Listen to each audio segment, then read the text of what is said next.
Senhor presidente, faço questão de vir aqui da tribuna, local de trabalho confiado a mim, por 1.843.735 eleitores, fazer um comunicado que vai decepcionar os que torciam pela minha ida para os Estados Unidos, achando que assim eu ficaria distante da vida política no Brasil. Os mais de 57 milhões de eleitores de Jair Bolsonaro clamam por mudanças, e certamente isso inclui a área internacional.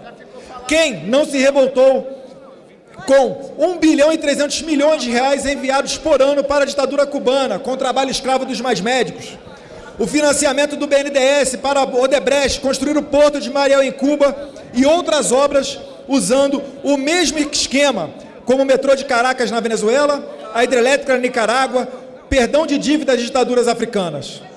Dinheiro esse suspeito de retornar dentro de caixas de uísque para Lula, conforme confidenciou em sua delação Antônio Palocci. Era o Brasil se aproximando dos regimes autoritários que são a escória do mundo, regimes que massacram as liberdades individuais. Para reverter essa imagem, senhor presidente, é importante ter um bom embaixador em Washington, alinhado com esse sentimento da população. Nos Estados Unidos está a ONU, a OEA, os embaixadores que têm contato direto com seus chefes de Estado. Lá está a imprensa do mundo inteiro, está também o homem da maior potência militar e econômica do mundo. Cito como exemplo dessa importância a atuação de Donald Trump no G7, que brecou as intenções de internacionalização da Amazônia. Este é apenas um caso de como Washington é um posto-chave no mundo e jamais foi negligenciado, seja pela direita ou pela esquerda brasileiras, que lá fazem gestões propositalmente positivas ou negativas como expressão da sua política internacional. Além disso, senhor presidente, existe também a história dos nossos países. Os Estados Unidos foram o primeiro país a reconhecer a independência do Brasil em 1824. Foram também os primeiros a receber uma embaixada nossa em 1905, sob gestão do chanceler pan-americanista Barão do Rio Branco. Estar próximo dos Estados Unidos é resgatar a boa diplomacia nacional. É, nas palavras do nosso primeiro embaixador nos Estados Unidos, Joaquim Nabuco, ter ao seu lado, abre aspas, o maior dos exércitos, a maior das marinhas, exército e marinha que nunca poderíamos ter, fecha aspas. Tradição esta, ciente que o posto de embaixador exerce uma missão política, como já nos exemplificou embaixadores de fora de carreira, como Walter Moreira Salles e Oswaldo Aranha.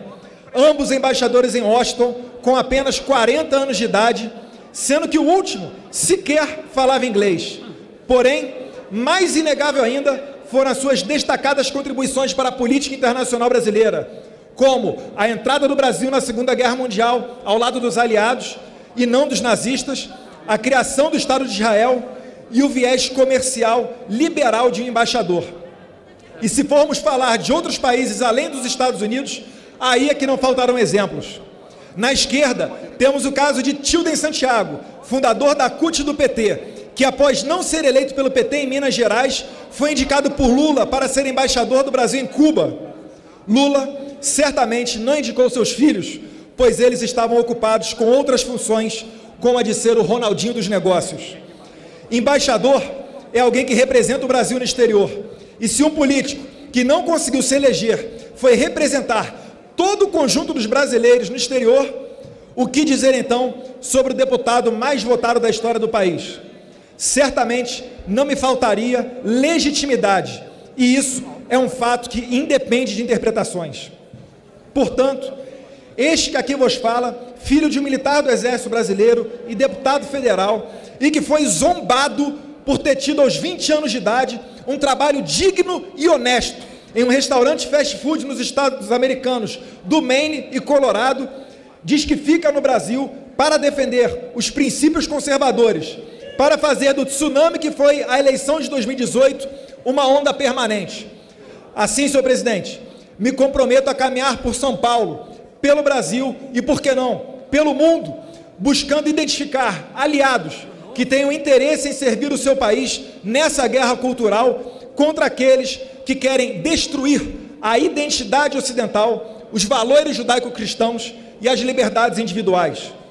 Gostaria ainda de agradecer a todos que entenderam a importância da minha indicação para esse posto-chave e acreditaram que eu poderia desenvolver esse trabalho em Washington em prol do Brasil. Muito obrigado aos apoiadores, aos internautas, ao presidente Jair Bolsonaro pela indicação e por não se curvar ao politicamente correto, aos senadores Davi Alcolumbre, Nelsinho Trade, Lucas Barreto, Márcio Bittar, Chico Rodrigues e Vanderlan. Também ao presidente americano Donald Trump e ao governo dos Estados Unidos por terem aceito o meu agrimã. Agradeço igualmente os senadores que conversaram comigo e me receberam gentilmente em seus gabinetes, ao ministro do Interior da Itália, Matteo Salvini, ao ex-embaixador da Argentina no Brasil, Carlos Magarinho, e ao chanceler Ernesto Araújo. Todos vocês foram muito importantes neste momento que vivi e certamente contribuem para deixar aberta esta porta para quem sabe no futuro. Podem ter certeza que esta não foi uma decisão fácil, mas eu conto com o apoio dos amigos para botar adiante essa empreitada. E agora, aguardo para ver a análise dos especialistas que diziam que a minha indicação para os Estados Unidos estava no meio de uma espécie de acordão entre o presidente Jair Bolsonaro e a velha política.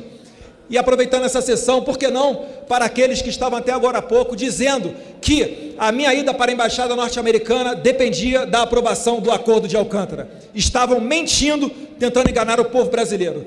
Então, senhor presidente, fico no Brasil e, com certeza, para levantar adiante as bandeiras do conservadorismo e apoiar o presidente Jair Bolsonaro. Muito obrigado.